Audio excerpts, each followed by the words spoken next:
You're listening to the Cantina Cast, your home for thought-provoking Star Wars talk. Join Albert and Jonesy in breaking down the latest news, trailers, movies, and of course, your favorite characters from a galaxy far, far away.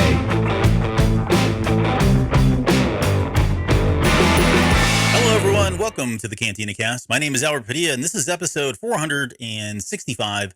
Our Tales of the Jedi coverage, which tonight we're going to start with a kind of a bundling of episodes, which we're calling Dooku's Demise. So we're going to take episodes 2, 3, 4, as that is Justice, Choices, and the Sith Lord, and kind of just talk about our overall thoughts on how we felt about each of the episodes, as well as look at some of the red flags, indicators, the path that leads to Dooku's demise, and try to leverage some of the stuff that we know from some of the books and other canon sources as well. So should be a fun Dooku-centric discussion, although I would imagine we're going to get into some Qui-Gon Jinn, naturally, because, well, he showed up in this series as well.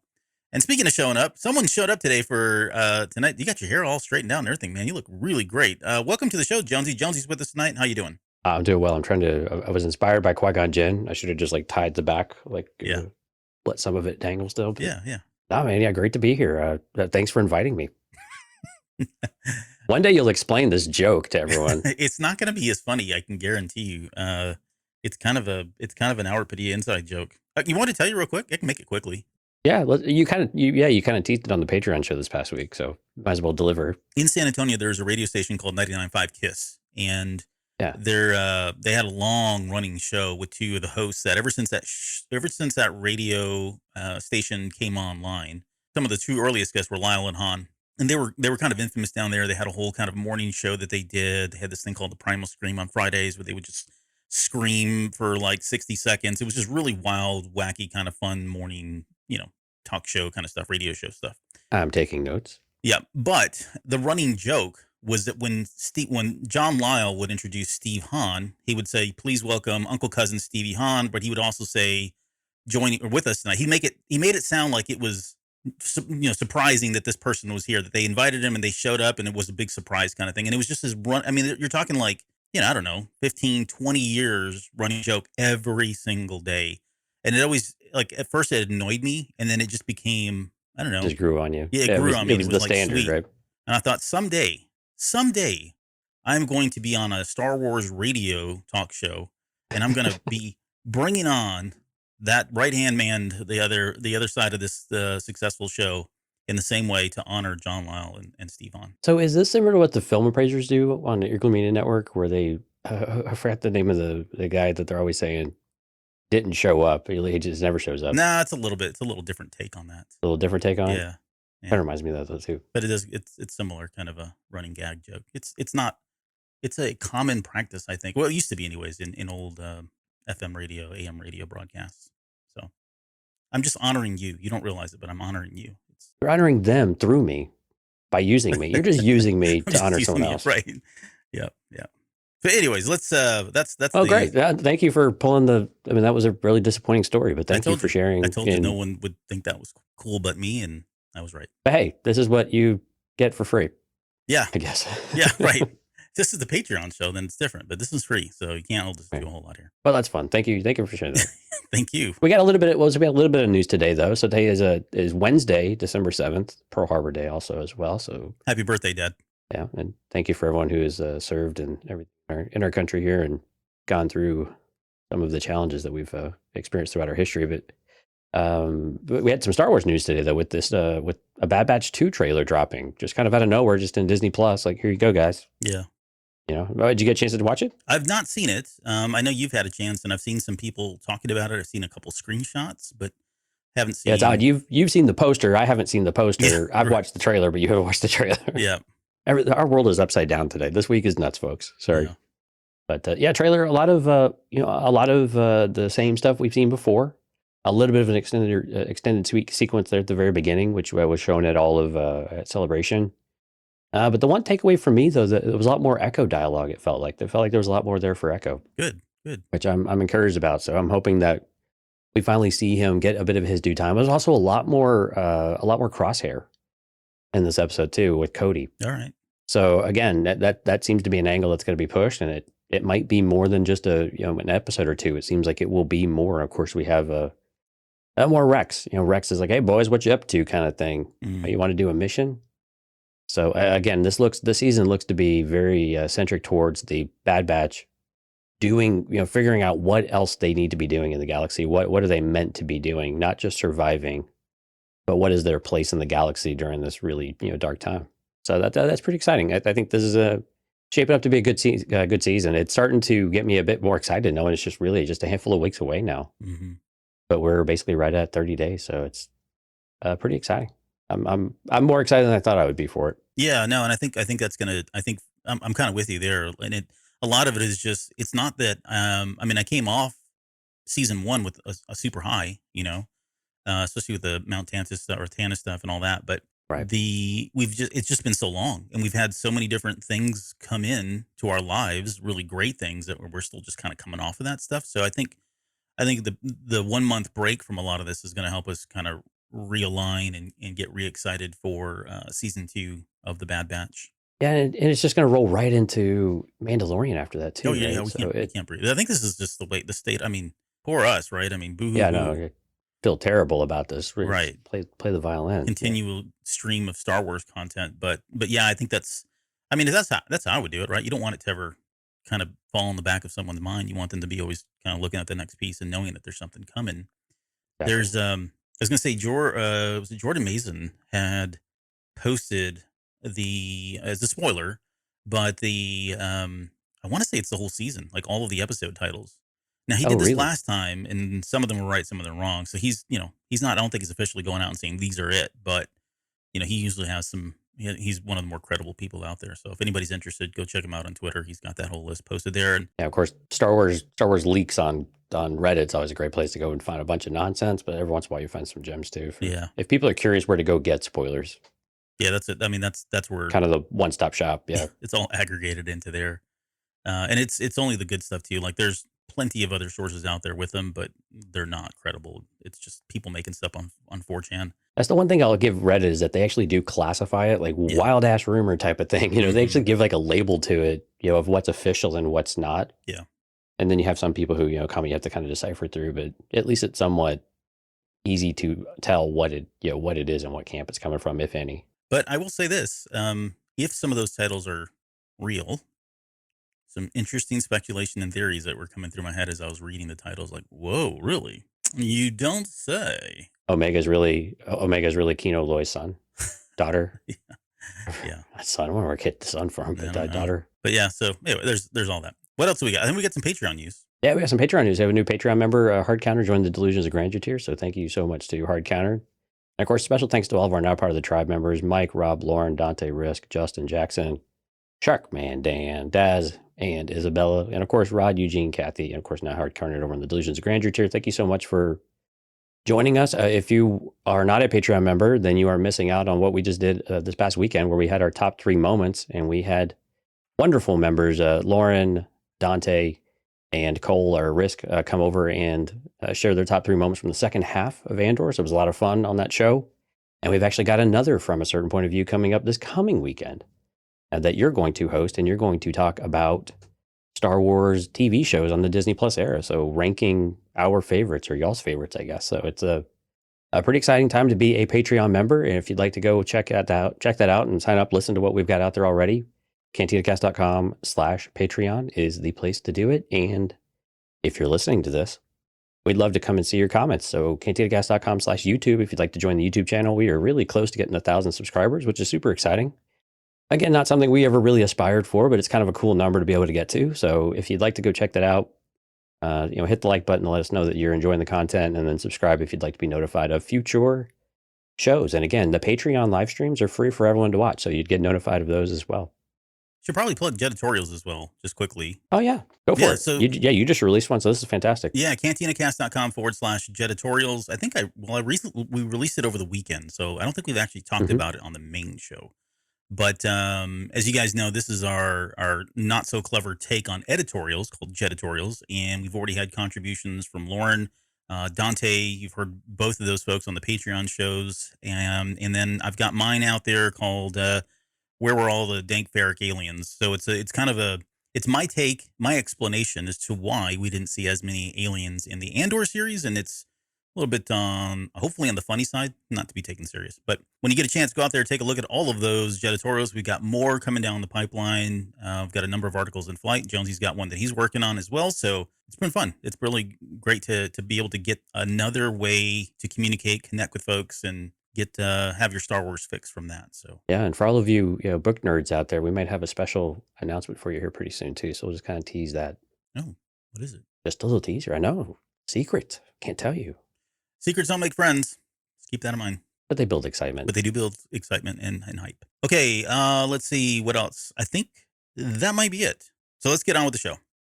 All right, so we're approaching 500 episodes. Somewhat, we're getting there. People, it's like 35 away, but it's 35 still quite a while away. I think technically we're probably at 500 when you count all the shows that we didn't count numbers. Oh yeah.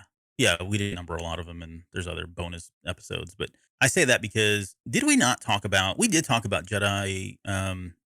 We talked about all of these, right? At some point, like Tales of the Jedi. It was like very. I went back and looked. I couldn't find evidence where we'd done Tales of the Jedi, but it's in my memory that we did talk at least briefly about Tales of the Jedi. I'm almost positive that we had like a real quick, because it had just come out. I think we were doing Andor. And in fact, that episode, I think we were tying back some things to the senators, the corrupt Senate, and all that, right? Right. Yeah. So I mean, but we didn't do it properly, though. Yeah, we didn't give it its due, right? So there you go. So some of this might be, I don't know, a little bit of a rehash, but again, we're talking about episode 2, Justice Choices, the Sith Lord.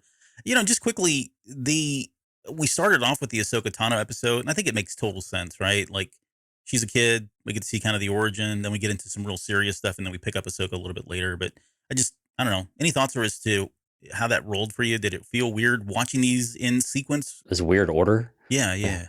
I wish they would have just done the Dooku ones together and they done the Ahsoka ones together. I don't quite understand I guess, effectively chronological order is what they've done. I think, you're right. Yeah, that's exactly what it was, I guess. Yeah, I mean, because Ahsoka's a baby during these episodes, and then she doesn't come in until well after Dooku's kind of on the way out, although I don't know if that's 100% true, but yeah, I mean, it was weird. If you're watching them because they released all of them at the same time. And so if you're going to, if you're going to do this, you should probably just keep the arcs together in this case, because it just feels jarring, because you get left off with Ahsoka and you feel like, okay, well, maybe we'll go back and forth, but no, we just stick with all the Dooku, and then we have to come back to the Ahsoka, and we do those last two. So I didn't care for that decision on it. Did it make a big difference? No, because I just went and watched the ones I needed to watch, but at least I didn't have to jump for the Dooku ones. Yeah, so that's the question that I was leading up to. Is like when I watched these, I watched the first part of Ahsoka's, and I was like, I just want to get to the Dooku stuff, and then I just went to the Dooku stuff and watched those, and then I came back to Ahsoka, and then I jumped ahead to the. So I don't know if that's just a weird thing, or I bet most people just watched them in the order, right, that they were presented. I bet it was confusing for people, though. Especially the people who love Ahsoka. They're like, well, why are we stopping here? Yeah. When are we going back to Ahsoka? And they had to keep going. And yeah. So, I mean, we understand the timeline of it, but I think from a release standpoint and from an audience standpoint, didn't really make a lot of sense to me. Yeah. Well, at least they released them all at once. I was worried they were going to do these once a week for 15 minutes. It's just not conducive to good Star Wars podcasting. Okay, so I want to get your overall thoughts. Well, in some circles, that's good podcasting because we would have had much shorter shows. Yeah, that's very true. But give me your overall thoughts just on the series. I mean, without getting into some of the specifics of the episodes, although if you want to cite some examples, I mean, what did you think about this series? Well, I think the Dooku and the Dooku, each of the Dooku episodes I thought was, I mean, this is like must watch if you're a Dooku fan or if you're curious about his decline, right? I mean, that was the whole reason why I picked the title for this week of Dooku's decline. These are vital. These are the missing pieces of what we had alluded to in Attack of the Clones when Dooku is talking to Obi-Wan Kenobi, and so this sets that whole landscape. I think the Ahsoka's episodes were really good too, especially the last episode for Ahsoka. I thought was fantastic with the Inquisitor. Really, again, if you're a book fan, you probably cried and pounded your pillow and had some really unsettling thoughts and feelings. But I think from a production of the show and kind of what they've already established for the Ahsoka character, that was really good as well. I like seeing the challenge and the the care that Anakin would put towards Ahsoka. So I mean, you had really clear themes for each of the series, which I thought was really good and really important. But what I like most about the Dooku one is that you really do get a very clear path of the disillusionment of what he has with the Jedi Council, but also with the Republic, and even a bit of the unease about where he's headed too, right? Mm-hmm. And then for fans of Yaddle, you had a Yaddle sighting, Yeah. and Yaddle, turned out to actually be a pretty cool little character. I mean, not little, in the sense of that she's small, but just Sure, people for a like. bit part character, it was really cool to have something meaningful for that character to come up and have in the series. What about you? What's your kind of overall take? Well, no, I agree with all of that. In fact, I think the first thing I had on here was just lore wise, right? Canonically, there's some really great stuff in here. Absolutely, Getting yeah. to getting to hear Dooku's perspectives, and it really and I use this word a lot, and I'm sorry, but it just happens anytime we go back and revisit material, revisit characters. It really does recontextualize how we see them in future stuff, right? So, and Dooku is a prime example. I thought the book did a really good job of doing that for us, but it was so kind of, it was still so separate, like it was the very beginning of all of this. But here we're smack dab in the middle. We know the Emperor's in power. You know, he's already corrupting, Dooku in a lot of ways, but he's painted as maybe not such a bad guy. Like you could tell he had some very genuine, sincere feelings about Qui-Gon Jinn passing and the anger that he felt, right?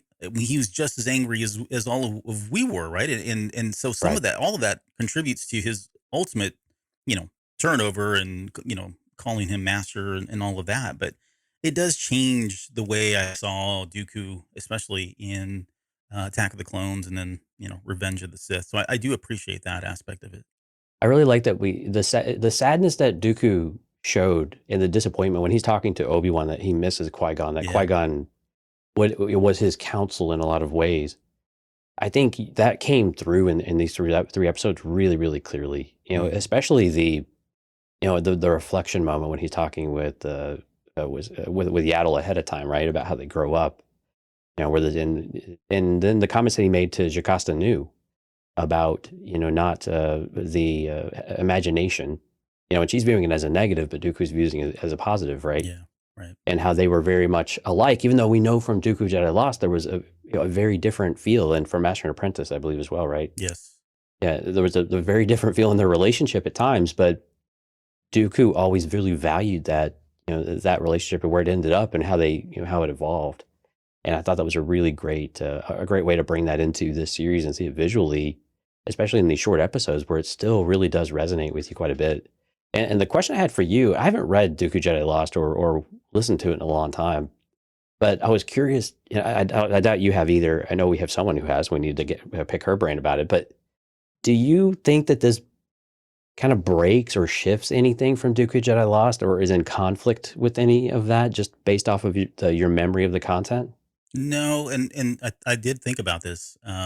Maybe not in that so many words, but I think there's enough time and enough events that pass in between that you could argue that it does. He is a little different, comes across a little bit different, but things are different. Right? He's got the dark side starting to creep in, right? His Right. um the separation, or I guess the contention that he has with the council and the republic. By the time we get to Attack of the Clones and just beyond that, right, the corruption of the Senate, all of that really starts to almost weigh exponentially on him to push him away. And so I think we get a very different character. I would agree. Like I feel like we do get a different character coming out of Dooku Jedi Lost, but I can see where he goes from that to where we see him in this series, and it's not too far. I like that they stayed constant with this theme of he loves and cares about even though he's got his views and he's probably not wrong. I mean, that's like the big takeaway, right? And in a lot of Right. this guy's really not wrong. And we've kind of always known that too. But even though he's got those views, and even though he is leaning heavily into the dark side at times, there's just something about him. It's that passion, it's the love, it's the care for his family members. And I put Qui-Gon Jinn in that same bucket, as his sister and his family and his home planet, right? That's what he was fighting for. So you can't Right. wrong him for that. It's just the way he goes about it that's different and probably arguably wrong in some ways. Well, and that helplessness too, yeah. Sometimes you just feel helpless at the end of the day of what you're able to actually accomplish. You feel like everything's against you, and so you take these more extreme approaches to it. Mm-hmm. And but yeah, and I think the relationship with Mace Windu was really interesting as well. So I'm excited to talk about that with you a little bit too. Yeah. And But I yeah, I thought don't I'd want just to. Sorry, go ahead. I yeah. mean to stop you. No, well, please go ahead. I was gonna say I don't like we're gonna do an episode just on the Ahsoka episodes, right? So Right. I don't want to. I'm trying to save some of the things I want to say for that, and kind of keep coming back to the Dooku stuff. So there's no slight on Ahsoka. So what I would say though is just technically speaking for the series, and I think this is one of the things that I brought up when we first really high level talked about it was the sound and the music. I don't know what they did, but Yeah. like it is on another level. Like I'm watching this, and I'm even thinking about like Andor. Like I don't the sound and editing and stuff is just not the same. Like they've gone well above and beyond with this one. When Dooku ignites his lightsaber in that first episode in Justice, right? He does that kind of that little the Yeah, infamous the little sweep. Yep. sweep of the sword. My freaking room was shaking, and I don't really, I mean, I don't change the volume down. You know what I'm saying? Like I watched all my Andor episodes like this, but I didn't get some of that pulse pounding energy that we were getting out of the sound effects from this one. So if you got a really good sound system, or even if you don't, just put some, focus on the sound effects. They've done a really amazing job.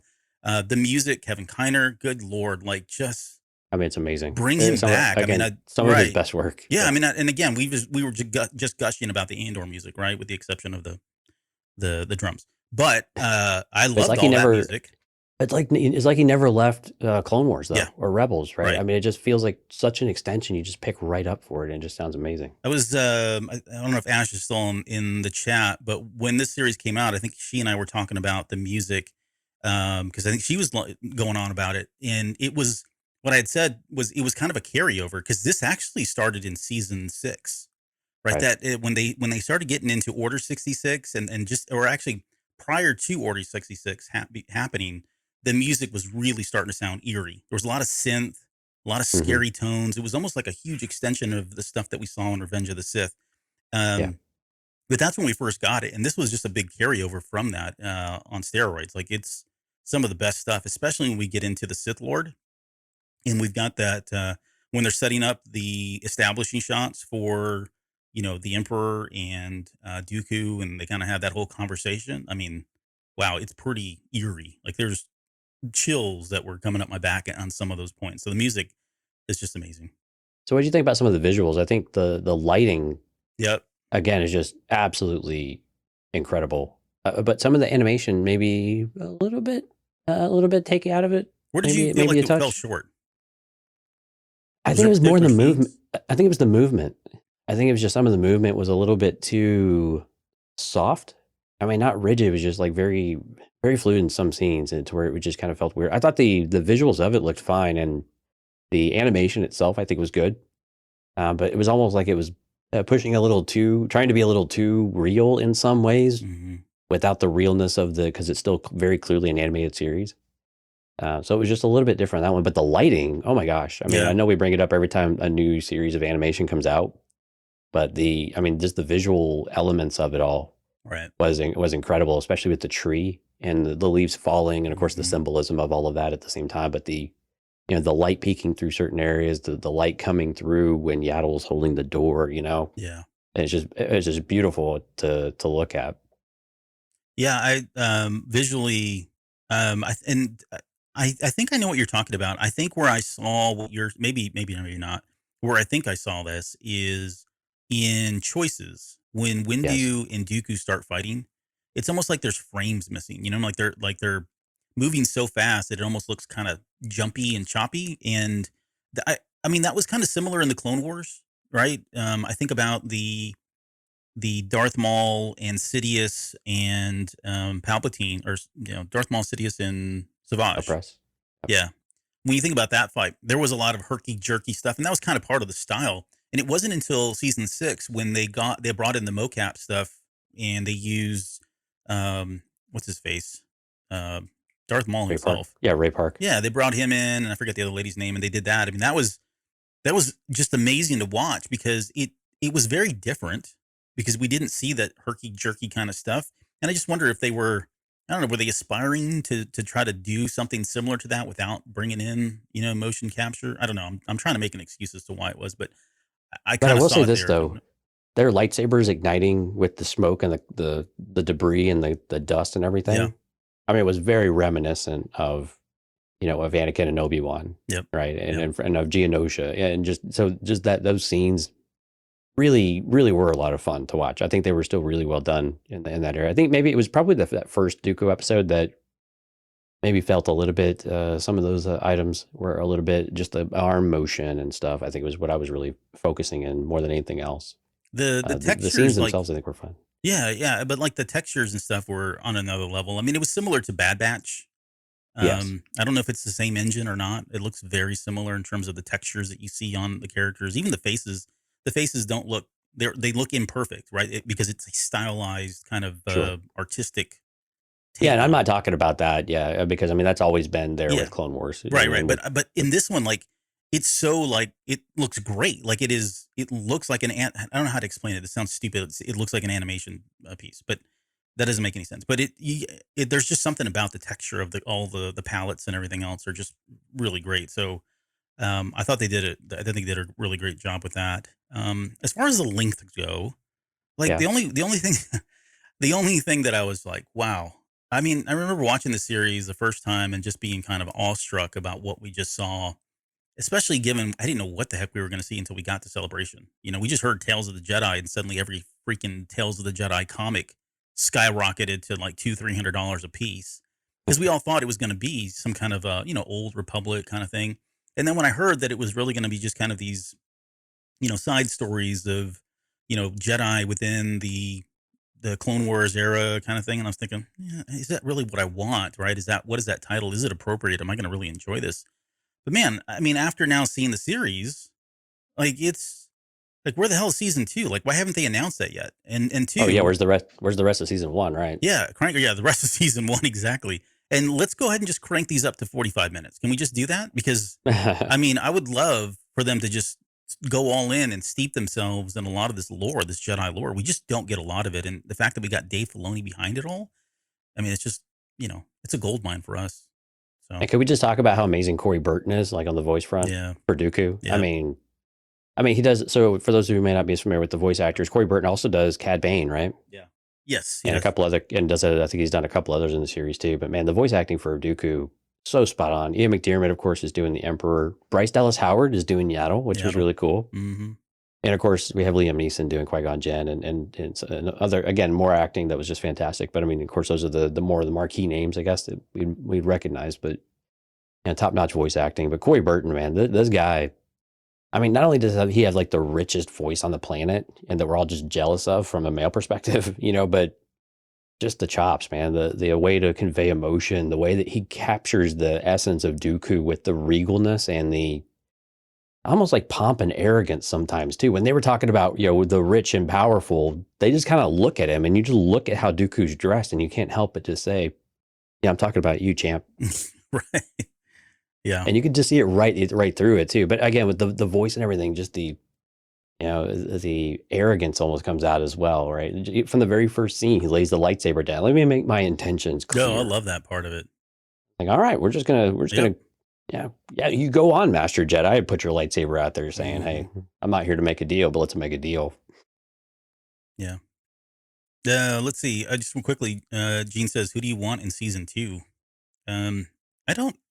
It's funny. If I was, and I have not put any thought into it, and maybe this is Qui-Gon and Obi-Wan. Okay, well, apparently I someone have.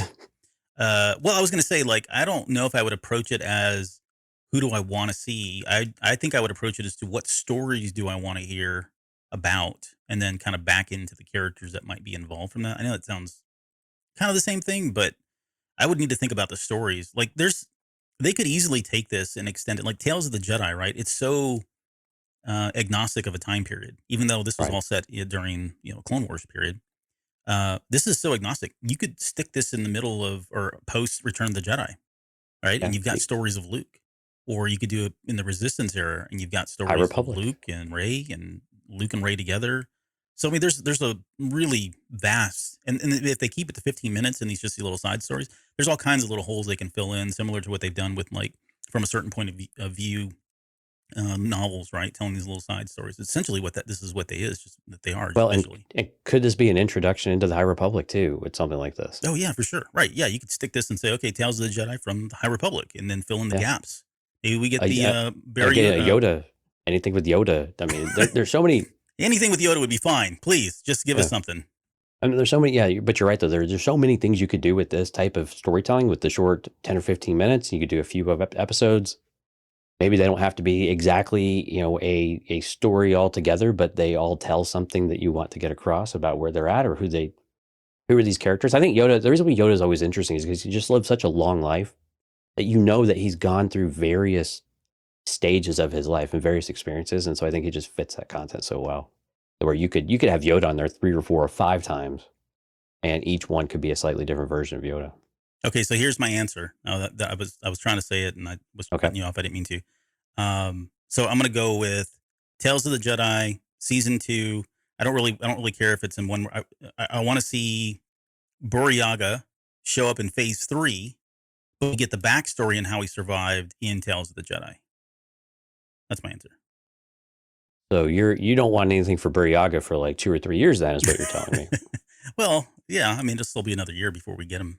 But yeah, I think if we were to stick to this general era, I think Obi-Wan and Qui-Gon would be great to see on screen because really we've only had them in books and we've had them in comics. That's really the primary place where we've seen them at a younger stage of their partnership.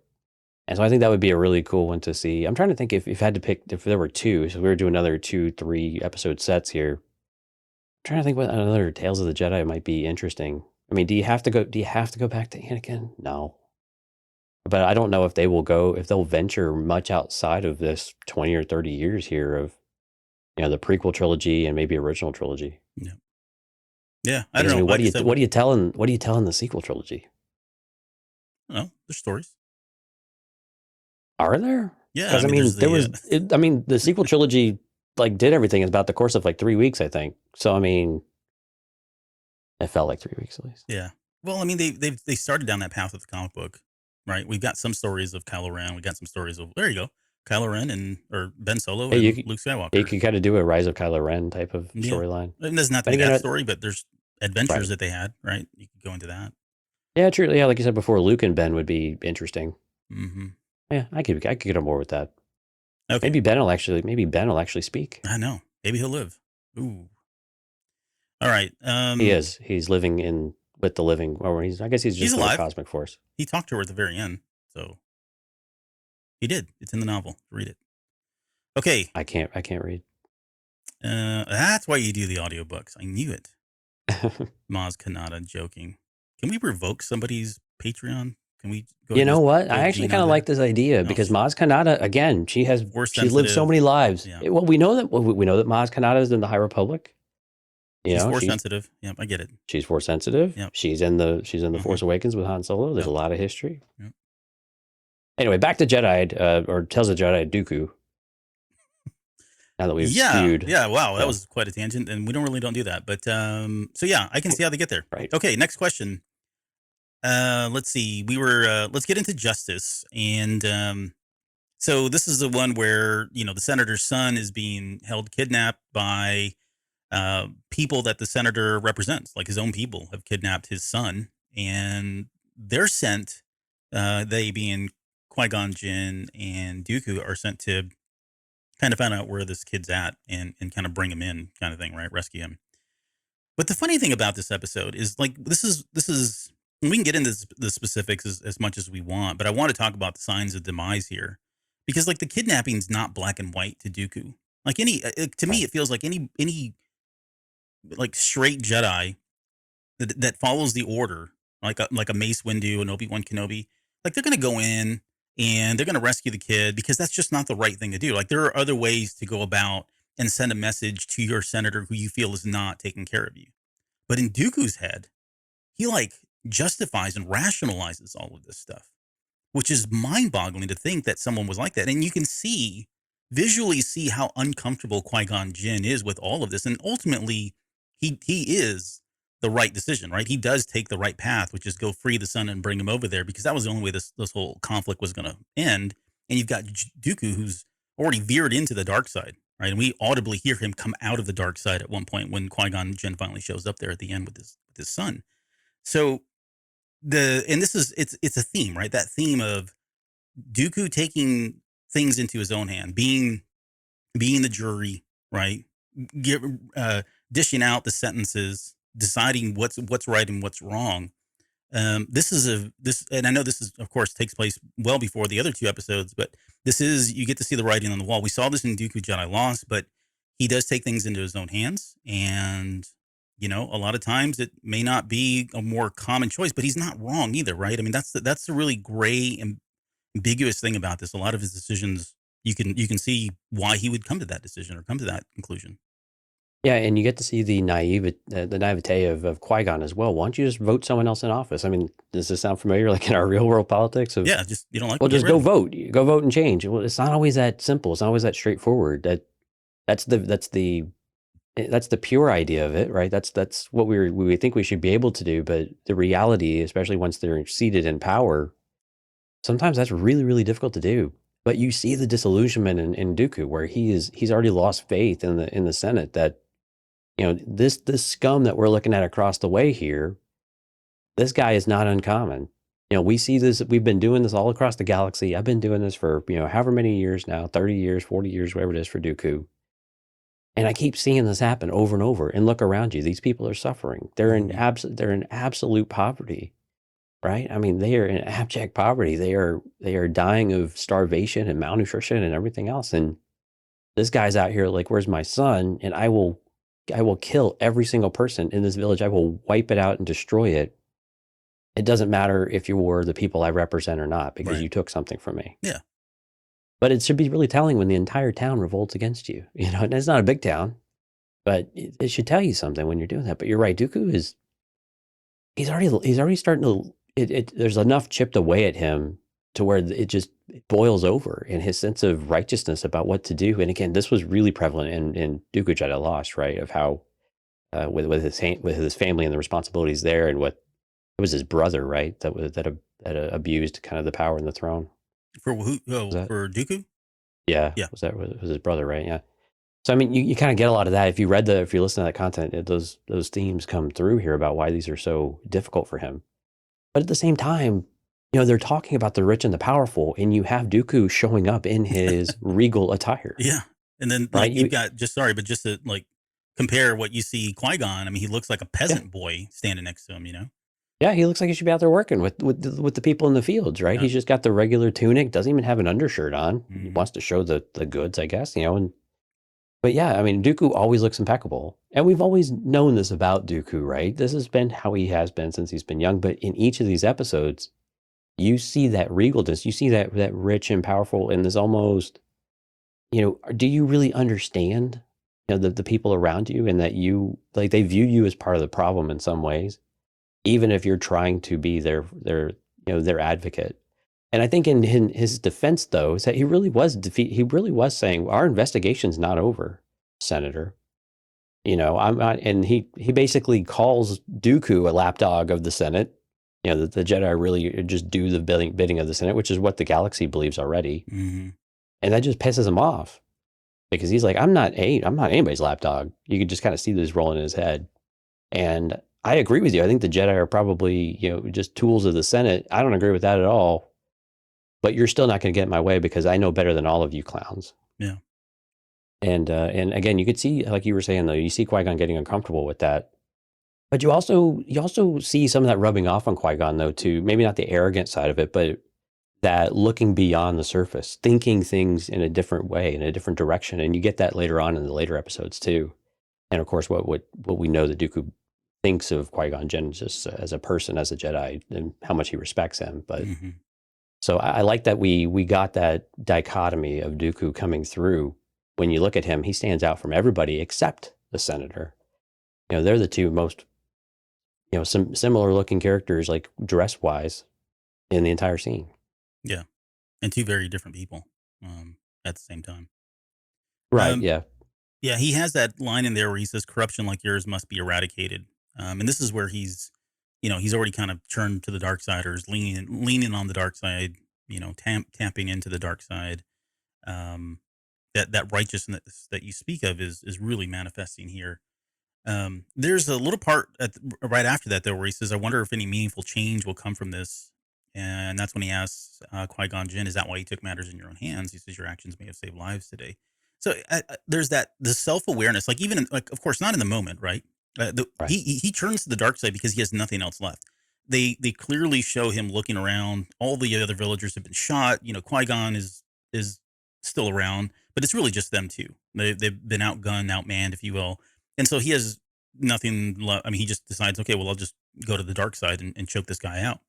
Um, but I do like that he has the self awareness, at least in this episode, and at the very end, to acknowledge that, okay, that I didn't do the right thing here, right? And I don't know that he would be that open with anyone else but Qui Gon Jinn. And so this again speaks to that whole relationship that they have, and just how much he loves and cares for Qui Gon, even though their relationship isn't one where he's vocally telling him and doing that sort of thing. I think it's just kind of an understood relationship. Right. But also acknowledging that like you said, Qui Gon has always been one that really. I mean, I hate to say this because it sounds very cliche, but thinks outside that proverbial box, right? When he's talking about that imagination, I think it's in the next episode, or no, it's in Sith Lord. When Right. he's talking about the imagination of the Jedi, or the kids, younglings, that sort of thing, their apprentices. I interpreted that as the way Qui Gon perceives the Force, and the way he listens to it is very, very different, and we know that to be very different, right? That's why we've always felt like you can make that argument that he would have been a better master for somebody like Anakin, um, And we but know yeah, that their background of looking into the prophecy and the obsession and then the journey that they took, of the what's it called, like the contentiousness that came about from some of those dropping it and not wanting Qui-Gon to pick it up. I mean, there was a lot of that, and that, like you said, that curiosity and that interest of that bringing something else to the table and not being so dogmatic about things, hmm and not losing your way. I don't think it was always as much bucking authority or avoiding rules or not being a rule follower. It's just you take away I mean, this is how Anakin Skywalker thrives, right? Is on creativity and on a willingness to just to adapt to yeah, the environment, and you kind of thrive in chaos. I'm listening to Convergence right now, and so I hear a lot of chaos in my head. But it's a you thrive in that moment, and you hear that's what Qui-Gon is learning about. The living force, right? Living in the moment. I hmm seized the opportunity I saw in front of me, and of course, it saved lives. It saved Dooku's life. I yeah, think it's very much what he's talking about. He's like, you saved me from doing something that I would not have been able to come back from. right, Because I guess once you go down that dark path, forever does dominate your destiny, right? hmm yep. Okay, so let's move into the second one, which is choices. And I would say, if I hate to rank things, but I do like to rank things. Like Justice was like, all these episodes were great, but I Mhm. did like him in this order. I liked him in Justice, then Choices, and then Sith Lord, because It was a nice. Choices. It was good. It was a nice progression, I think. Exactly right. This was just kind of a your appetizer, a main course, kind of dessert thing. But for this one, in Choices, there was some really good exchanges between Dooku, and Mace Windu, especially at the very end, right? Talking about ideologies and all of that. I mean, we're really kind of getting into the weeds with a lot of the Jedi viewpoints, especially like we said, Qui Gon Jinn and Mace Windu. But this one revolves around a Jedi master named Katri, and I did not get a chance to go back and look to see if she'd ever been mentioned in canon. I'd never heard of the name before, and that's fine. We know there's hundreds of Jedi around this time. But this Master Katri dies on this particular planet. Dooku and Windu are sent out there. They're not on the council. Well, at least Windu's not on the council yet. They're both masters. And the whole premise is for them to go bring the body back. And that's it. Like, that's all they were asked to do. Of course, they get out there, and Mr. Judge Jury decides, hey, while we're out here, let's go ahead and break a few eggs, try to get to the bottom of what happened. And again, he's not wrong. Like, this to me seems like the right thing to do. And the thing that I would question, which we don't have all the answers. We don't know what's really happening here. But if I'm Dooku, why aren't we doing this? And why isn't somebody at least telling Dooku, you've got your mission, and we're sending. Oh, and by the way, we're sending Yaddle and whoever else to go do the investigation piece because in his mind, it's almost like the Ferrix thing in Andor, right?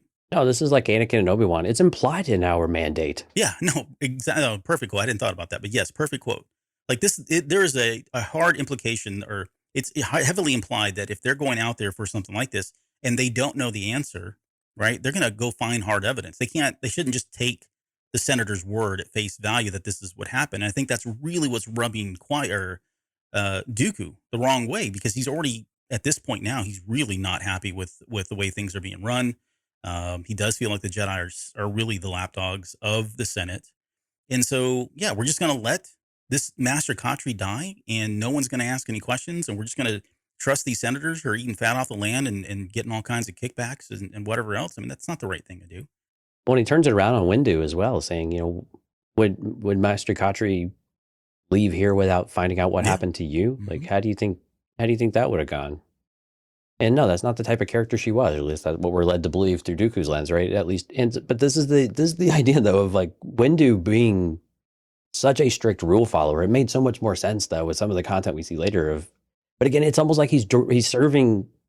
And this is why the end of the episode is so frustratingly awesome because when he's secretly put on the council and Dooku feels like something went around him and that Windu didn't tell him, right? Right. And of course, Mace says, no, I didn't, we got this mission at the same time. I didn't know this was happening, but he didn't lie to him either. He just said what it was. But all of a sudden, Mace is like, look, don't worry, buddy. I'll put in a good word for you because I'm on the council now. Mm-hmm. It's like, wow. I mean, imagine what Dooku was thinking in that moment, like that he didn't pull his lightsaber out in that moment in a charge, like actually kind of surprised me a little bit because it was just so arrogant of Mace Windu. Yeah, it was very much to make a comment like that. Yeah, it's very much the Mace Windu character that we see later on, right? Mm-hmm. Of what Anakin butts heads with so much. And where he knows best, follow the rules. Don't step outside of your mandate, don't step outside of what you've been tasked to do. You have your orders, go do them, come back and talk to me. And we get this during Clone Wars too, and I believe I think there was one other comment, but maybe it was all in the Clone Wars, but where he just believes everybody should just do what he says to do. But I guess Dooku has more clout, I guess, at this point, though. So Mace Windu keeps going along with it. Is that kind of what you were taking from it? I mean, I think so. I think Dooku's a little more seasoned still. Yeah, I think he's probably the more seasoned, at least on the Council, on the Jedi. Yeah, on the Jedi Council. And Dooku was always kind of he wasn't an outcast, but in Dooku Jedi Lost, I mean, we know he was an outsider. He was an outsider. He always felt like an outsider at the very least. Yeah. Yes.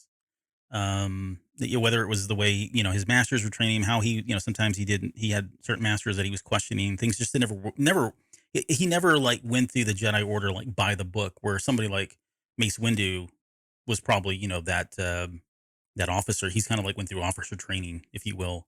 That quote at the very beginning says, "My friend, your devotion to rules is sometimes inspiring and sometimes maddening," and that is like Windu in a nutshell. And we've talked about that, but I thought it was beautiful that they put that in there because it really does sum up his character and a lot of what we see later on in the Clone Wars and the movies, the subsequent movies there.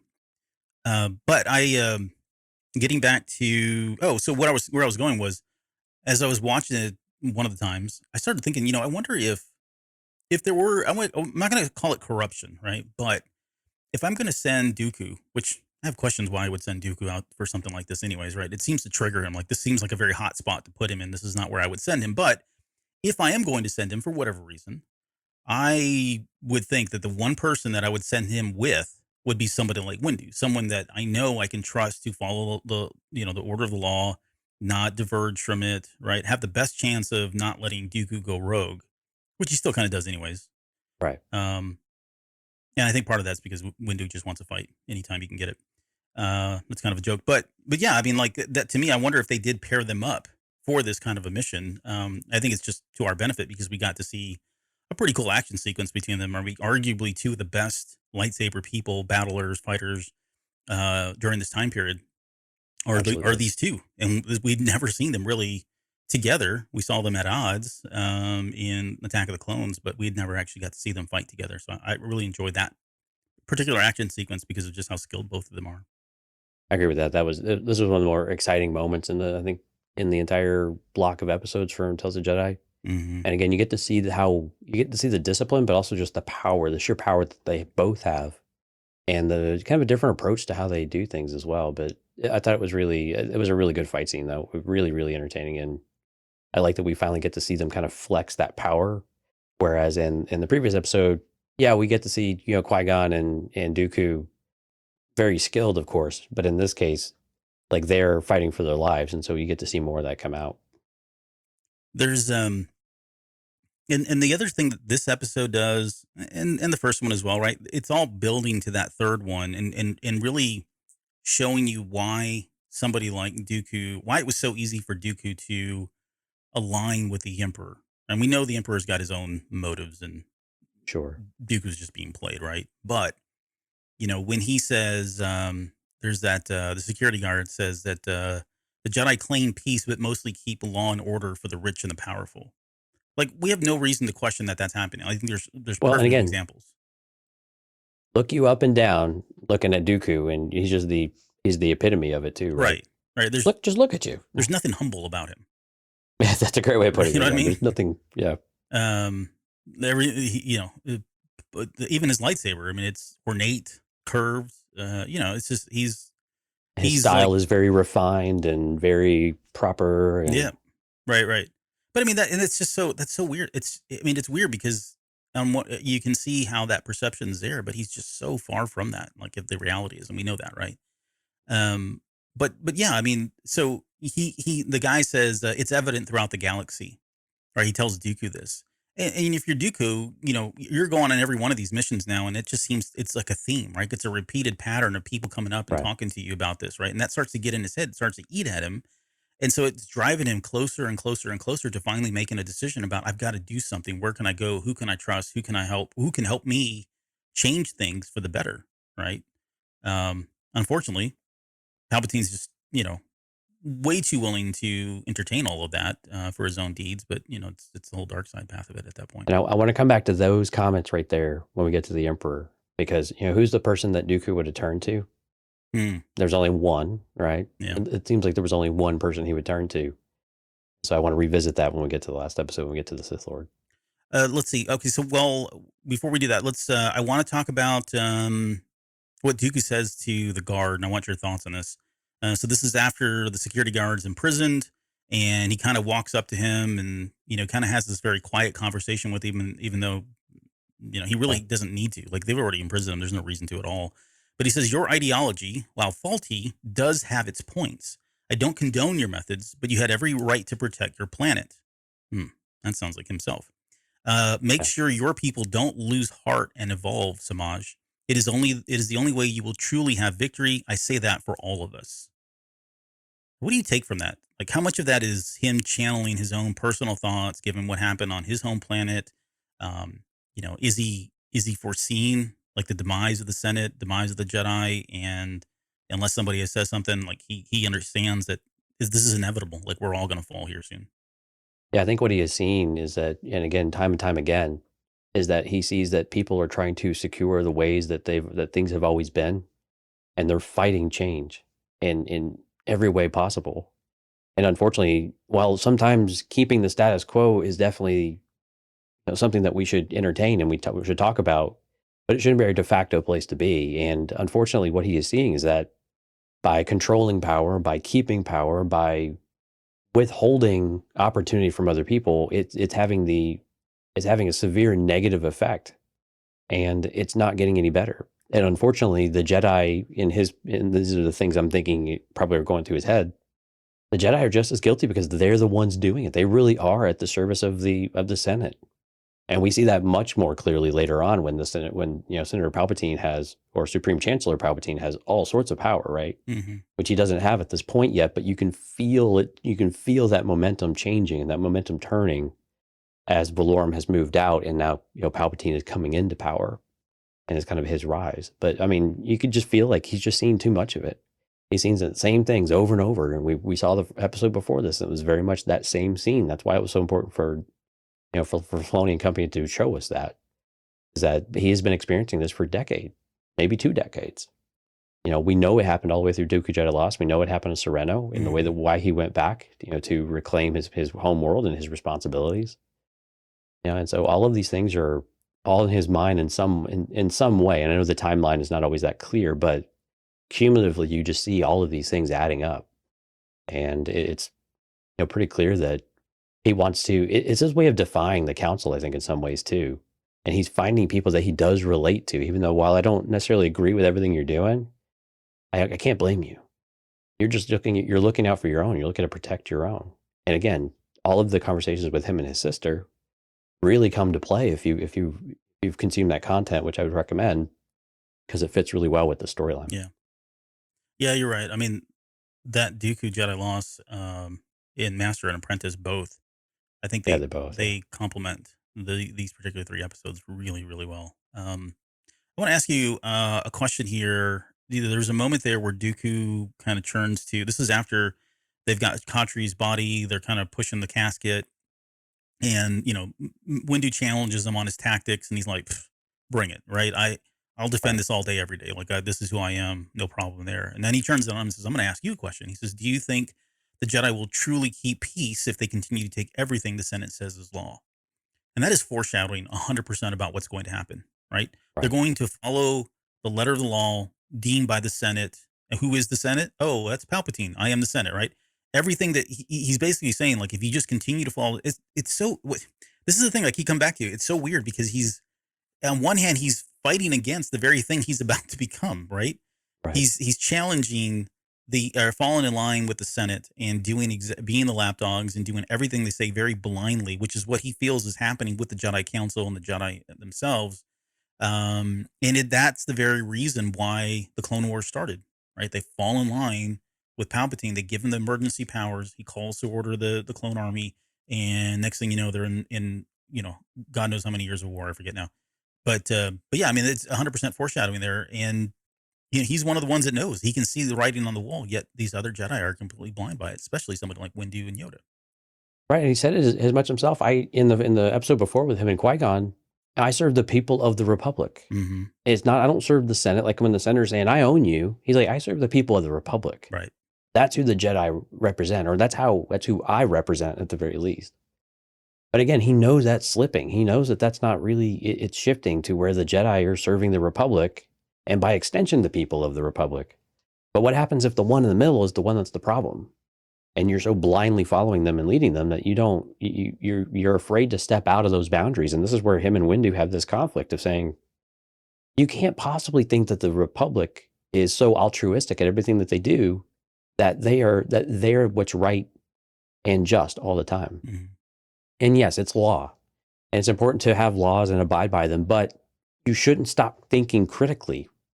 You shouldn't start challenging yourself. And again, the Jedi are supposed to be able to rise above all of this and not be, I don't want to use the word slaves, but I can't think of a better word, but just kind of the lackeys of the Republic. Yeah. They're not the watchdogs. They're not the enforcing. They're not the police department of the Republic, right? Mm-hmm. They're out there to help settle disputes, help get involved, make sure that peace is maintained, make sure that people come to the table and find resolution. Not force resolution or not force it in the eyes of the Republic. And yes, they align with the Republic because the Republic is trying to represent an entire body of people. So it's not bad inherently. It's a good thing, but you also can't do it blindly. You have to be able to think critically. And that's what Dooku continues to challenge, saying, why am I the only one that seems like I can think for myself? Especially once, Qui-Gon's not around anymore. Yeah. It's like, who else is there? I mean, he kind of finds that in Yaddle a little bit later on, but by that point, it's just too late. Yeah, I got questions around that, which we'll get to. Yeah. I'm trying to think, like, who really is who would he side with at this point? At least at the time of this episode. I don't know. There's anybody out there.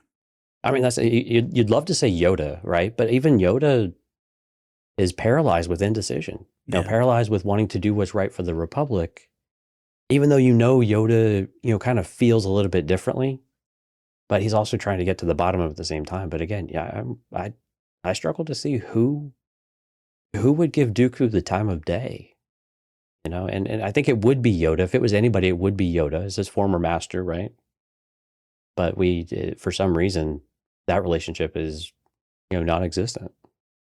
I don't want to loft like heavy expectations on Phase 3 of the High Republic, but man, I really hope we get some answers as to why the Jedi are the way they are. Why is Yoda the way he is now? Why is Mace Windu being brought up this way? Because if you're following the High Republic, it's very different right now, right? Phase 2 is very different. Their approach to the Force is very different. The ideologies are very different. And my gut tells me that in Phase 3, again, we've talked about this probably ad nauseum, but it bears repeating because of what we're seeing here. There's something that happens in Phase 3. There's something that changes the Jedi, spooks them, changes them, gets them in line, gets them in order, has them change the way they go about the Force, who they serve, right? What Right. does it mean to serve? Are they truly protectors of the peace? Even though they say that, right? Even though Qui-Gon says, I can protect you. I can't win a war for you. I believe he believes that. And he probably is one of the few last remaining Jedi at that point that are really still kind of in line with what the order set out to be. But I think a lot of them have already shifted over into the Windus and the Yodas and the Kiamibundis and, on and on, everybody that's on the council there. So, like, what I really hope we get that backstory on what happened, so we can kind of make sense of why these guys are so um, strict, I guess, about or Yeah. ideological about this stuff. I don't know what the right word is there, but okay. So the last piece, we talked about this already, but this is the whole exchange between Dooku and Windu. I mean, I kind of walk away thinking he's really not happy with Windu, right? It does come across as a little pretentious, like, "Hey, buddy, I'll see you later. I'm going to be on the High Council. I'll put a Right. good word in for you. Maybe I'll invite you up for lunch," kind of thing. It doesn't land the way I think Windu was trying to have it come across. I think he was probably trying to be sincere, but Dooku's so jaded at this point by what's going on that it doesn't go very well. But I just wonder how much bad blood exists between those two at that point, and do they have really much of any kind of interaction like they did in here? Like, to me, this feels like this was the last mission they probably went on together. I think it's absolutely right. I think it was the last one, and I think there's a lot of animosity. I think there's jealousy from Dooku's side on to Windu about how is he getting rewarded when this mission was my idea, like for us to actually do what we were supposed to do. It was the right thing. He didn't want to do it. He wanted to run back and forth and spend time and waste time. And it just doesn't make any sense that this is the behavior that we're rewarding. We're rewarding the dogmatic approach of the Jedi. We're rewarding basically the complacency with what's going on in the corruption in the Republic. We're rewarding all the wrong things, Hmm. And and then the audacity of Mace Windu to say, "I'll put in a good word for you," that your actions really were pure and intent. Like, Chief, no, you wanted to abandon like this Jedi Master who was very well respected and loved, and you think that was okay to go run back and forth and let the council do it when we were there, and all we had to do was ask some questions. And I'm sorry, Dooku's approach to this really wasn't that bad. I mean, aside from the violent aspects of it, but I mean, his approach to it of wanting to go see the site, you are there. Why don't you look around? Why don't you take the time? It's not just a collecting the body type of mission. Yeah. Is it implied in your mandate? I don't know because we didn't hear the order specifically. But if we're to take Mace Windu at his word, which I guess we probably could or should, maybe it was just to go and collect it. But then again, it wasn't necessarily here's all of your orders, come straight back, type of thing. It may have been more open ended. But I think with Dooku, he's just done. He's just so tired of it.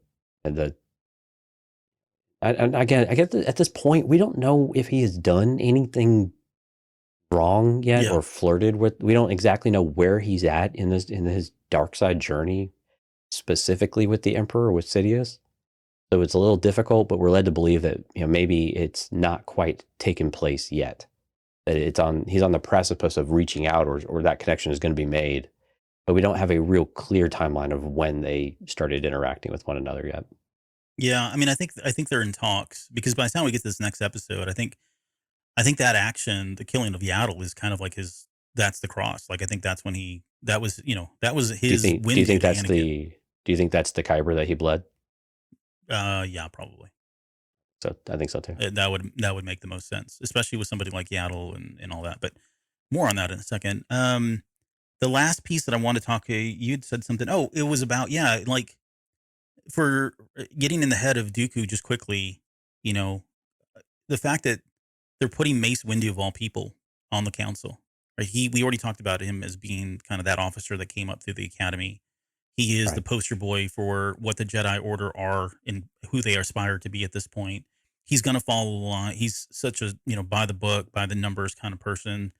And for somebody like Dooku, he's wanting change, right? He wants change to kind of happen from the inside, and the inside being the council. And to empower and put somebody like Windu in place just maintains the status quo. If not, just makes it even more dogmatic. And that's where I think this probably wasn't. I wouldn't say it's the final straw, but I think it's a very clear message to him, probably personally, first and foremost. But it's also a very clear message about what direction are the Jedi going in. He's probably hoping, holding out hope that they're going to change and they're going to come around. They're going to see all of the things that he's talking about and see how he could, how righteous he is in defense of his actions. And that really was the right thing to do. It doesn't look like that's going that way at all. And when they walk away, you can see it all over his face. Like, this is like you said, I'm done. Like, there's no change that's going to come about. And it's probably going to get even worse putting that guy in place who moves up to the ranks, basically goes to, head of the Jedi Council. And I forget the two different positions in the council, but Windu's one and Yoda's the other, right? We know that. Grandmaster, and I forgot what the other one is. Yeah. So, well, and compare that with where Yaddle is. So when Yaddle, to kind of shift a little bit into the next episode, or at least to bring it this part of the conversation to that, when she announces that, I see what you're saying. I resigned my position in the council. She didn't leave the Jedi, but she resigned her position in the council. Mm-hmm. And you can imagine that just pisses him off all the bit more. Like, really? Now you're going to do it after I'm exposed to you. Uh-huh. There's nothing I can't go back now. There is no going back. But to say that you now corroborate what I've been trying to say and you feel that way. And I mean, there may be a part of it. He's not sure if he believes her or not, but I think she sounds very genuine. There's no reason for her to lie. Right. Right. But it's just all the more anger to fuel him of saying, really, now you're coming around. Now you want to reach out to me. Now you want to, act like you care. It's too late. You've dug your own grave at this point. You've dug your own hole. Now you have to go and sleep in it. And it's just the rage inside of him. You can just imagine, because that's right before he, swipes the ship or whatever it was out of the way, or whatever she was hiding behind, and just says, oh, no. It's too late for you. But it was the one person that could probably have helped him get to that point of saying, no, you do have an advocate. You do have someone who believes what you're saying is true, and there's truth to it, and they can help you make a difference. But then also that she quit the council, the one place that she could actually make the difference. Well, and that's so I was going to ask you that. I have it actually in my show notes, which you can't see. I was going to ask you that question. Like, had she done it? Had she come? What do you think things would have been different had she said, instead of saying, I stepped down from the council, I believe you, let's fix this, it's not too late. That to me feels very different than I'm staying in the council. I understand what you said. Together, we're going to fight this from the inside, right? Like, I don't know if it would have really changed a whole lot, because I think he was probably pretty well committed to the dark side and it probably had its grip on him, right? But I just don't know. If nothing else, this probably would have bought him time, or really made him start rethinking a lot of things. But the minute she said, I stepped down from the council, then, well, who are you? You have no power anymore. You can't change anything. You've basically rolled over. So I don't know that he had a whole lot of respect for her at that point. Like, you're done. I think it also speaks to why, even if she was still on it, and she says, you know what, come with me. I believe you. I'm with you. I will stand right next to you. And we will talk to the council, and we will say that this is all wrong. How the Jedi operate today is wrong. I think it doesn't matter. I think he still thinks about Mace Windu sitting on that council, the rule follower, doing what he thinks is best, and no one else's opinion matters. And now he has the power to back it up, and he's got this people in the circle around him that all believe in much the same kind of this dogmatic way. Yeah, and that she relinquished that power and gave up. Probably it just tells Dooku everything he needs to know too. Like, okay, that then if you quit, then there's absolutely no hope for the council. Exactly. And they are just going to put me to death. Like, they're gonna all of the sins I've committed to this point, whatever they might actually have been, they are going to throw the book at me. They are going to put me away. They are going to punish me. And maybe rightfully so. He's done a lot of horrible things. We know Master Sifo-Dyas. We know the clones. I mean, he calls those things out specifically. But it's I think either way, it was probably not. I agree with you. I think Dooku was too far gone at this point. He had committed too many sins. He just came back from the temple of Racing Camino, so we got that confirmation of who actually, it deleted it from the Jedi archives. So it's just it was too much, too little, too late, I think. But I think if Yaddle had come to him sooner, and again, we don't know how often their paths cross, I guess, but yeah, it seems like there was an opportunity there, but it just came way too far down the line. Yeah, and you almost get this is probably more implied, or maybe I'm reading too much into it, but you almost get the sense that there was a relationship there, right, of respect. Like if he may have had some very jaded views on a lot of people, but Yaddle was one that maybe he didn't. And the way I read her following and her interest in all this, she's trying to do the right thing, but she could see he was very bothered. Right. She sensed something was going on, and she cared enough to follow him to find out like really what's going on here out of sincerity and, compassion. And so I think that makes the act of him killing her that much more tragic. Right. The emotional weight that's there. I just wonder how much, well, I guess we kind of know. I was gonna say, I wonder how much he struggled with taking her life. But yeah, you could definitely see that during the fight. But just him killing her is got to be very emotional. And if he's going to bleed that crystal, it probably happened right after that.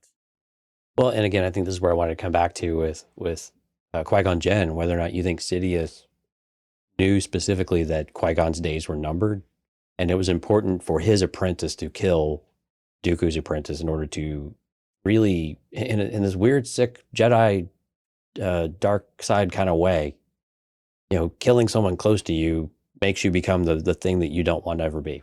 Yeah. It's baffling to me that that's how life works sometimes, and not that that's not realistic either, right? A lot of people set off on a path to try to do better than what they've experienced in life, or the suffering that they've experienced, and they become the very thing that they swore to fight, right? Or swore to fight. Yeah, it's the Batman. Yeah, exactly. Yeah, the Batman way of doing things. But man, Harvey Dent, I guess specifically. Yeah, the Two-Face side of things. Yeah, you live long enough to become the villain. But again, it was the compassion that she showed for him, though, at the tree, and the way that he did kind of open up to her. I mean, he was clearly being somewhat vulnerable, and that's a big deal for Dooku. Dooku does not let his guard down, really, to anyone except Qui-Gon. And so for her to be the one to reach out and actually have a bit of a conversation, it felt like you're right. I think there was some sort of mutual respect there, and she seemed genuinely concerned for him. But I think with Sidious, it was all the more important for his apprentice to be the one to really push Dooku over the edge and take something away from him, experience that loss, that there must be sacrifice, right? Where the sacrifice has come up yet again. Yeah. About what it takes in order to reshape your world, you have to sacrifice. Let's just call it what it is. Yeah. Sacrifice. Oh wait, that's not the line. No. Yeah, no, I wouldn't put it past the Emperor to do that. It certainly makes that conversation a lot easier to like, hey, we're the same, right? We both lost somebody and close to us in this whole thing, and this is why we were, the Force called upon us to come together, kind of thing. I can see him totally manipulating that situation. I don't know how much he had directly in a hand of. I mean, he sent Darth Maul there, right, to kill them, right? So, if it worked out, then all the right. But again, we don't think that. I mean, while Dooku was a bit disillusioned, thinking that Qui-Gon would have been his ally, I mean, Sidious knew better, I think, too. Like Qui-Gon, I don't think Qui-Gon would go that far down that path. No. Qui-Gon would leave and do things his own way. He would not align with the dark side. Right. I think he was much more pure in that regard, and it would have come to blows with Dooku at some point inwards, where they probably would have had to have a face off, and have a big showdown that way too, and it would have been master versus former apprentice. Well, and I think Palpatine tells him, he says he could have, when Dooku says, hey, he could have been a powerful ally, he says, for you perhaps. Yeah, exactly. He would have been a threat, right? Because who's the one person that would have been able to influence Dooku potentially? Qui-Gon. That he at least would have had his counsel would have been Qui-Gon. Yeah. Right. Yeah, exactly. Yeah. So, yeah, I mean, Qui-Gon had to go. As far as the Emperor, he was in the way. Similar to like a Kenobi and Anakin, right? Kenobi had to be gone. Like that transition probably couldn't happen. I mean, there was ways to get around it, but that was a key piece that needed to be removed in order to get Anakin to fully commit. And what better way to do that than to turn, right? Anakin on Kenobi, or have him feel like Kenobi had turned on him. Well, and what's the narcissist's number one weapon? It's isolation, right? Yeah. Yep. That's exactly what happened too. In the chat, Gene had asked, did he kill Sifo-Dyas? Never understood how he died. We talked about this in an episode years ago now, but my understanding, if I remember correctly, there was a ship, and I think Dooku had the ship shot down. Yes. And Sifo-Dyas crashed and died in the ship, and then they kind of covered up, and then that using his name and all that stuff for the Clone Army. So that's kind of how he died. Not forget all the fine details about that. I think we covered that in the Bad Batch. I believe. Was it Bad Batch or was it Clone Wars? Oh no, it might have been Clone Wars. It was Clone Wars. I think it was I was thinking Bad Batch. Yeah, it had been last season that we season 7. Yeah. Okay. I'm glad we sorted that out. Let's see. There was a really good moment here. I want to just kind of back up. Sorry, we're kind of just jumping around here, but the part where he says, Dooku says, when he's talking about Kenobi, he says, "That's good. I should like to meet him someday. You're always singing his praises." Right. That was Which a very is so sweet funny moment. Yeah, especially how contentious we know the relationship was in a Master and Apprentice, though. Exactly. It's really interesting. Yeah, but no, that was really cool. But it was also cool knowing that they've never met. Yeah. But it speaks to how much Dooku respects Qui-Gon as a master, right? Like, he is fully accepted that his apprentice has moved on. He's grown up. He is his own person. And if this guy says Kenobi's all right, given all the problems that I have with the council, right, and everything else, I trust his judgment, and I trust what he's saying. Like, I really got a sense that he really meant what he said, that he would love to meet him someday. And I don't know how they would have hit it off, because we know who Kenobi is and how he is, but but it also explains why, Dooku thought he had a shot with Obi-Wan when he captures him on Geonosis. No, yeah, good point. Yeah, so that whole conversation. I can get through this way. Yeah. Yeah, exactly. I mean, now the conditions probably could have been more to be desired, but at the read the room, same buddy. Time, read the room. You're like, well, hey, seize the opportunities I got. I can't control how I get them, but it's here in front of me. I got to take my shot, right? Yep.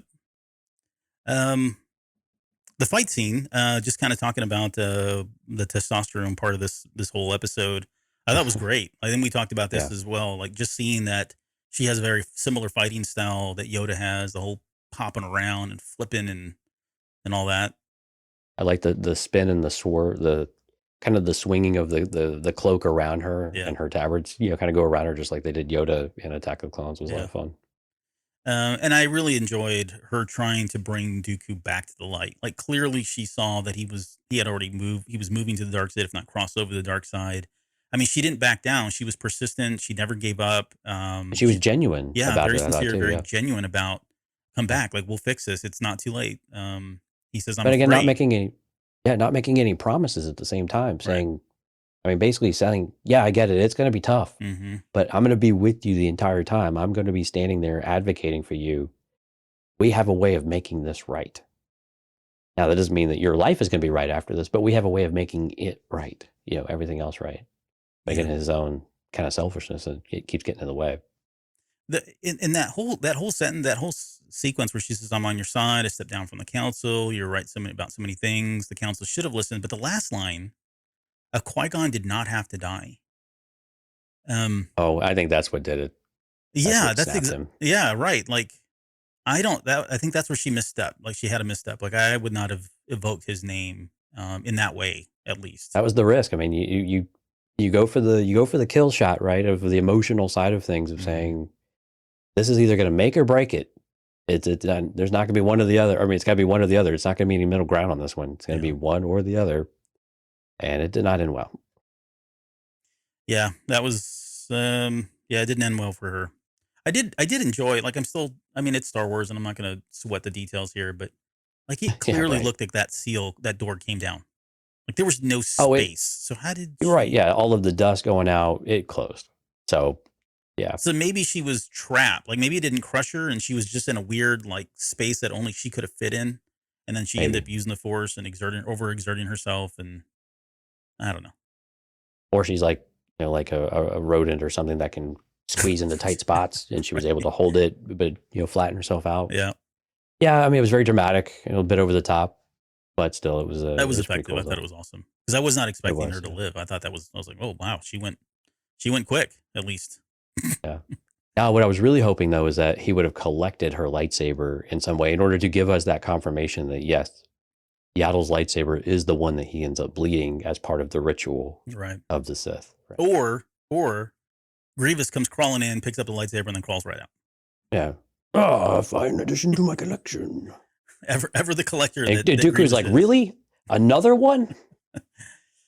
So You got and a then suit lined up for me later I can put on? Not for you, my friend.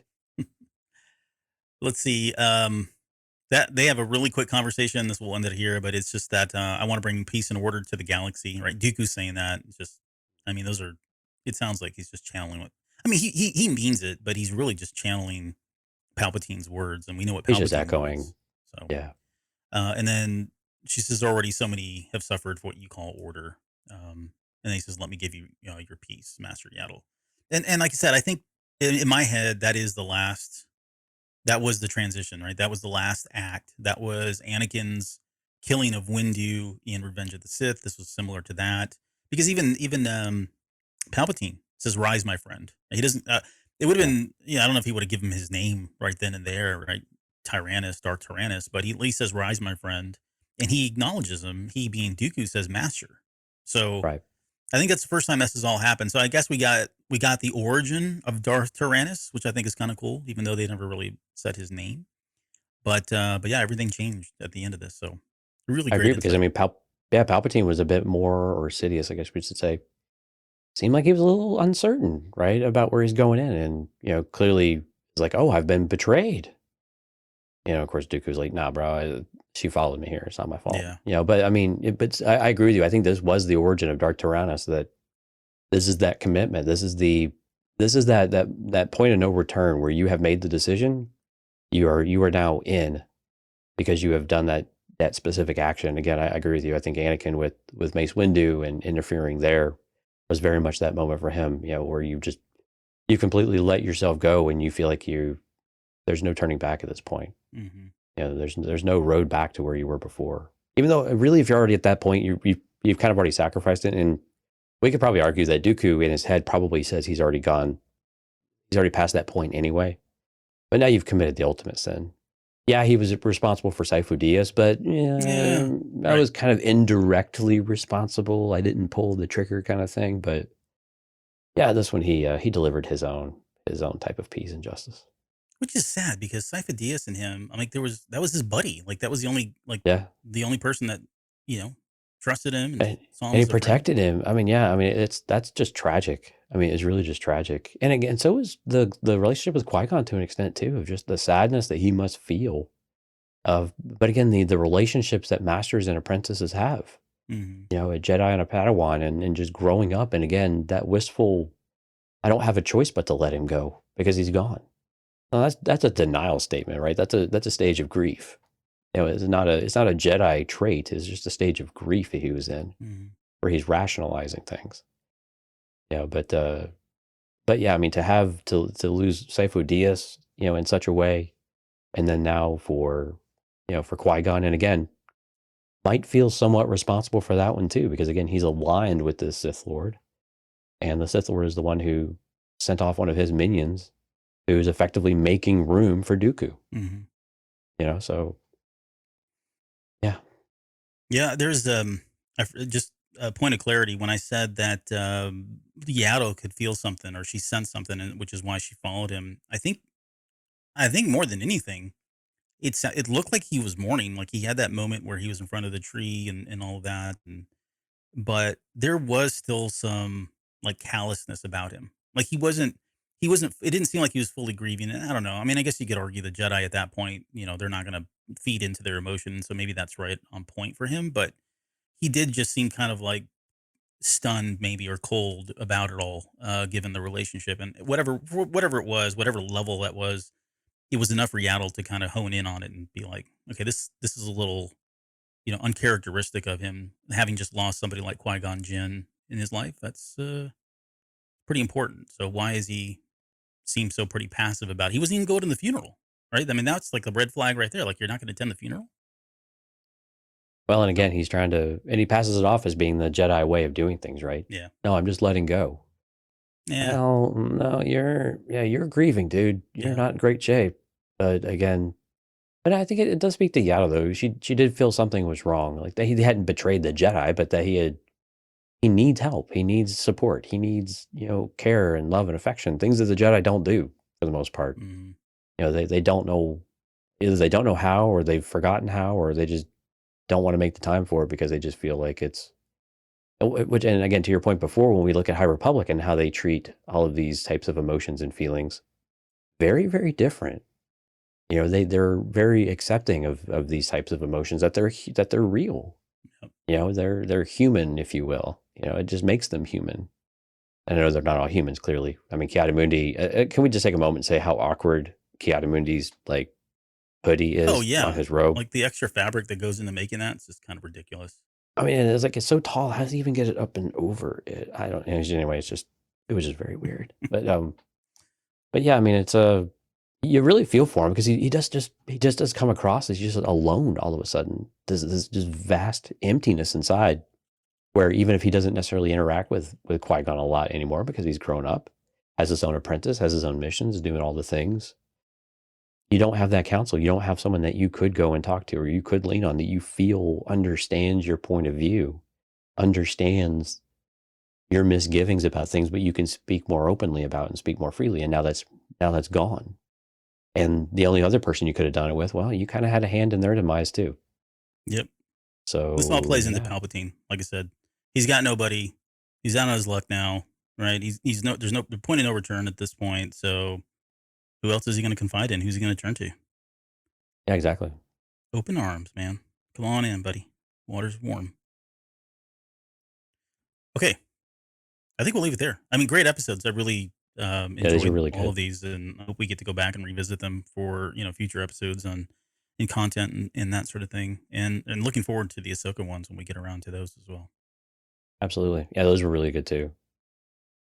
But man, we're already, like I said, December 7th, man. We're just a few weeks away from a new year and another new series, and then another new series a couple of months after that. This is crazy, man. This is the heyday of Star Wars. I think we are truly in a golden age of Star Wars right now. Well, we talked about this like 3 years ago when it first started, and thought, "What's that going to look like? What's that going to feel like?" And like, we're here.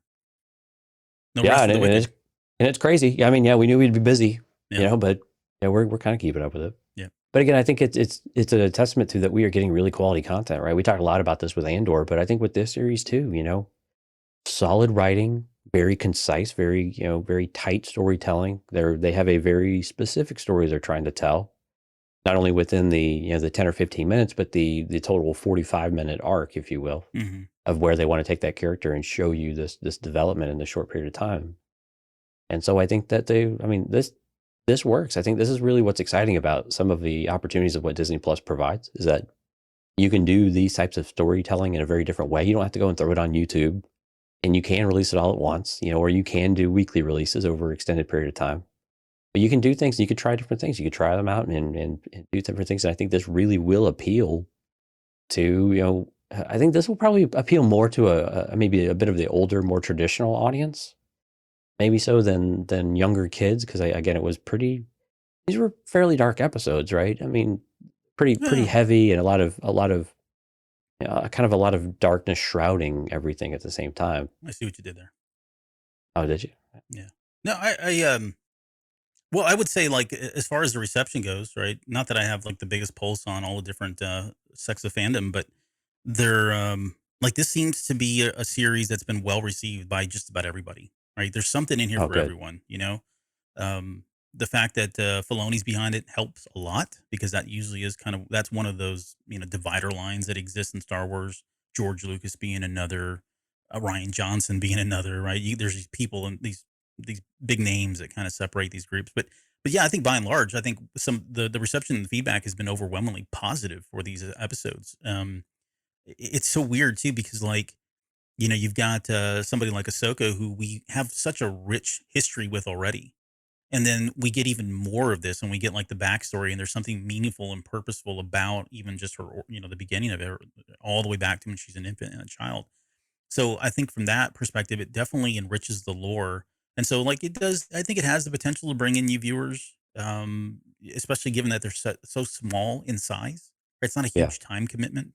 And it's a really quick way for somebody who may not be up on, all of the ordeals that happen within the Clone Wars series, all 7 episodes, to be able to just kind of pop in and go, oh, okay, cool. Look at these little, I mean, they're very poignant, significant stories. And if you've watched the movies, some of this makes sense. Like you get to see firsthand some of those. It's almost their origin stories for a lot of the beats that happen in the movies, and so from that perspective, I think they're really bringing in folks that aren't like us who have tied ourselves Right. to the mast of everything that's Star Wars. I would really, and I think it shows you that the Clone Wars style of TV Mm-hmm. still has a lot of legs to it. I mean, a Oh, for lot of sure. legs in this animation style, and I think we've proven that with Clone Wars season 7. We continue to prove it with Bad Batch as well. Mm-hmm. And again, I would really love for them to get out of this era and apply this animation and this way of writing and style and apply it to a new timeline. Let's try something. Let's get our feet wet. Is this High Republic? Is it Old Republic? Is it, whatever? But let's see if we can use this as that test bed to really make it work, just like what Clone Wars was, right? We knew we had Attack of the Clones, but we wanted to really build out visually what that era, what that time looked like. Show those journeys from where we go between these few years of these movies. Yeah. And I think it's so familiar now, and it's so powerful, and we've got such a great creative team behind it that let's leverage that. Let's try to use this as that conduit to bring people into these newer stories, regardless of the timeline that they're in, but introduce them to them when they might not go pick up the book. Because, I mean, picking up a book is a time-consuming activity. You have family, you have work, you have all of these other commitments, right? It's difficult to convince everybody to go do it. But can we put it in front of you in a different way that's more consuming or consumable? Consumable, yeah. And especially in these really short bits that are still fairly tight and compact, but have a lot of story and depth and density to them.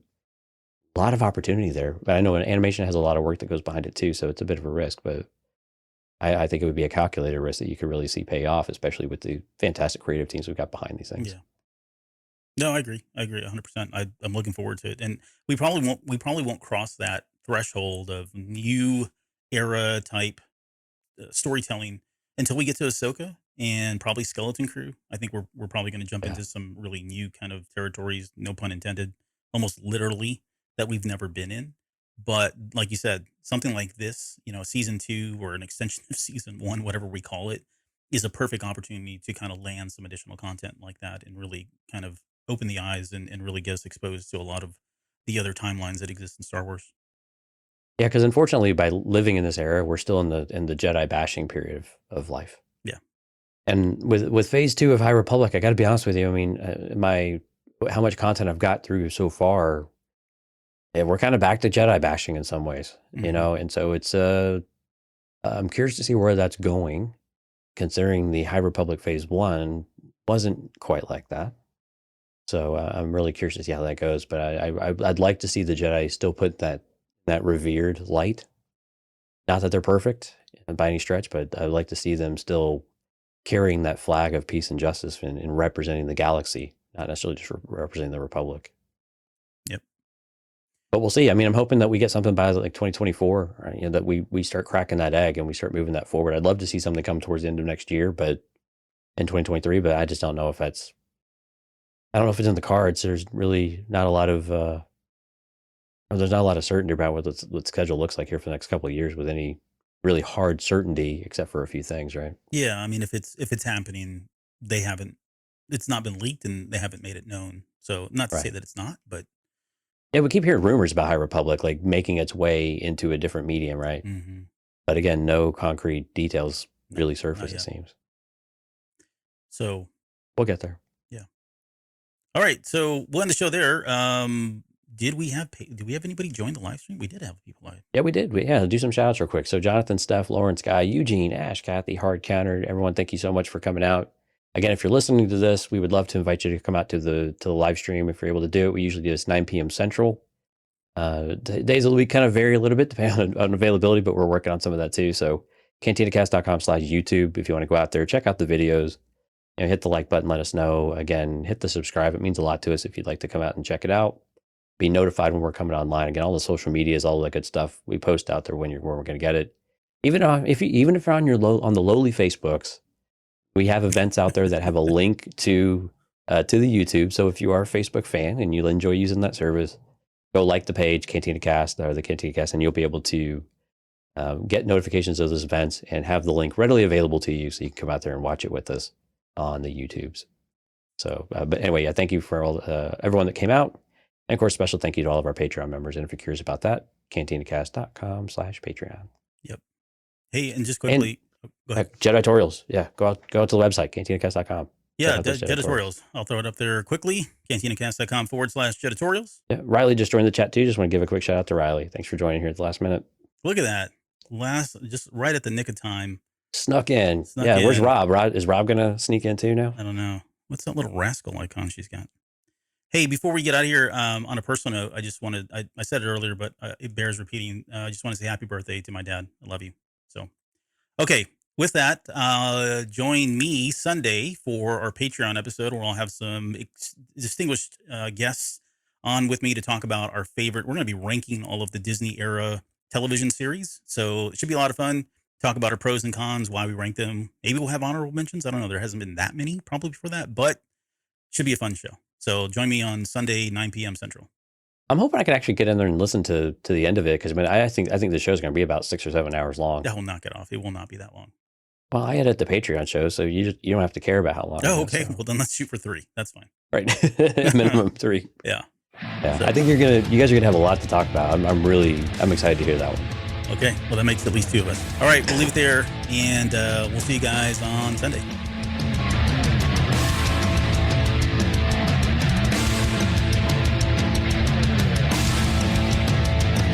You're still listening? Wow.